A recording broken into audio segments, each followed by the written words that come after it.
time. I don't know if it's the way my mom and dad raised me, but when that clock gets to be the right point, I believe it started. All right. So thank you for coming. This is either our 18th or our 19th town hall meeting, and they've been great. And we certainly appreciate people taking time out of a beautiful afternoon. Don't know if it was me that I would take time away from the bay to come here, me, from a politician. Those comments. Yes, sir.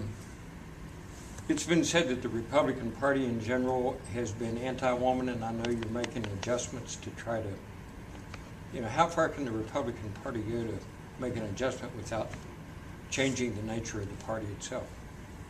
And that is a big topic right now, because part of the strategy of the Democratic Party is to try to win the midterm elections by encouraging women to go to vote and vote against Republicans, because Republicans are anti-woman.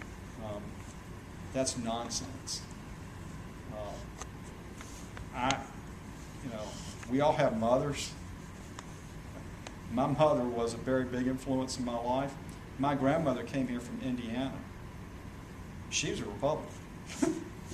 So when she came to Alabama and they didn't have Republican primaries here, it just blew her mind.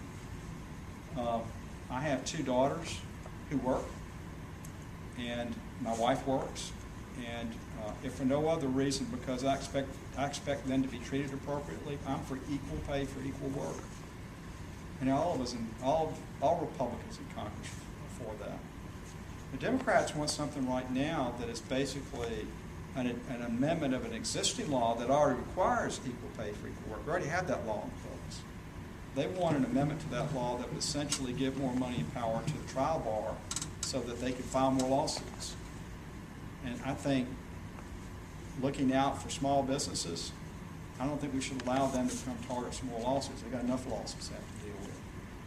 What Republicans need to do is to stand for a good, thriving economy. Because women and men and all of us do better in a good, thriving economy. And we're not in a good, thriving economy right now. So the best way we can stand up for women is to make sure we have a good, thriving economy where they can make the money they need to make to take care of themselves and their family. Yes, sir. Can I ask a local question? Sure, I hope you will.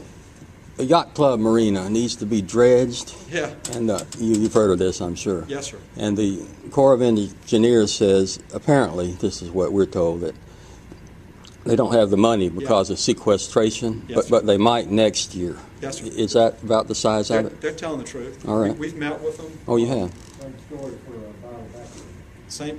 We got some extra money for Balabatry. So Balabatry and Codan, I think, are getting their channels dredged. But there is a pretty big squeeze on the Corps of Engineers. They're not telling you a story. That's the truth. We've met with them. We talked with them about things like that. We had dredging issues all over the place. I looked out my front window the other night. I live up here on Seacliff. There was a great big old Coast Guard tender moored right off of where I live. It was. And that tender works on putting in the markers. And I never really thought about this until they sort of gave me a tour of their station over in Mobile. They're constantly having to replace those markers. And they've got a couple of vessels that are dedicated to maintaining markers here and up rivers, et cetera. Very expensive, because we got the sort of weather here that knocks them out, and we've got to have the markers. Otherwise, we mariners wouldn't know how to get around. So it's a lot of expense to maintaining our navigable waterways. And dredging is probably the most expensive thing we do, and they do not have enough money, and sequestration is a big reason for that. They're telling you the truth. Okay. It's one of the reasons why I've got real questions about sequestration. All right. That and national defense. There are certain essential things that we're not doing because we put in this sequestration law that's just mindless, sort of across the board cut on things instead of picking and choosing the things that are essential. And when you run out of money after you've done the essential stuff, you don't do the unessential stuff. See that? Let me graft onto that a second. I was in the Alabama legislature. And whatever you think about the Alabama legislature, I know everybody rolls their eyes, and I used to roll my eyes when I was there. But every year, the Alabama legislature passes a budget on time and it's balanced. Okay? Every year, on time, balanced budget. We don't have a budget in Congress. I mean, the House passed a budget, the Senate told us they're not going to pass a budget, much less a balanced one. Well, the Alabama legislature can pass a balanced budget every year on time. How come the United States Congress and the President can't? Mayor Camp, my good friend, and Mayor, we appreciate you allowing us to use your facility, and it's great to be home, and it's great to be doing a town hall meeting in my home. So thank you for letting us be here. Well, Congressman, I'm sorry I scheduled too many things. I couldn't hear when you started, but it is nice to have our own congressman right here in our own town. So I know you're going to do great things. I know you've been pulled in probably 15,000 directions, and you thought you knew what was happening, but I can only imagine the craziness in Washington, D.C. But just don't forget us down here that I always call it the common sense approach. Yeah. There's a lot of rules and laws you pass, Yeah. but you also need to add a lot of common sense to when you think about what we're going to do. And sometimes that gets lost in the debate. So as you move forward, always remember the common sense part, and I think we'll move this country forward. So thank you.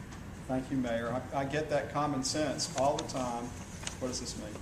According to the Heritage Foundation, 6.2%. 6.2% is how much interest that makes up for the budget. Okay. Thank you.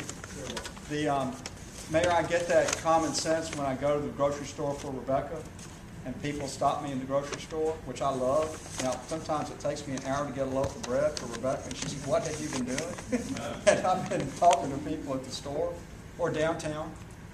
And I love getting that common sense. I hope people will always stop me and say, "I want to tell you what I'm worried about," or "I've heard something," etc. And I appreciate that. And if I ever am not using good common sense, you know where to find me. Come get me and tell me, "Now, Bradley, you're not using good common sense there." And I appreciate if you do that.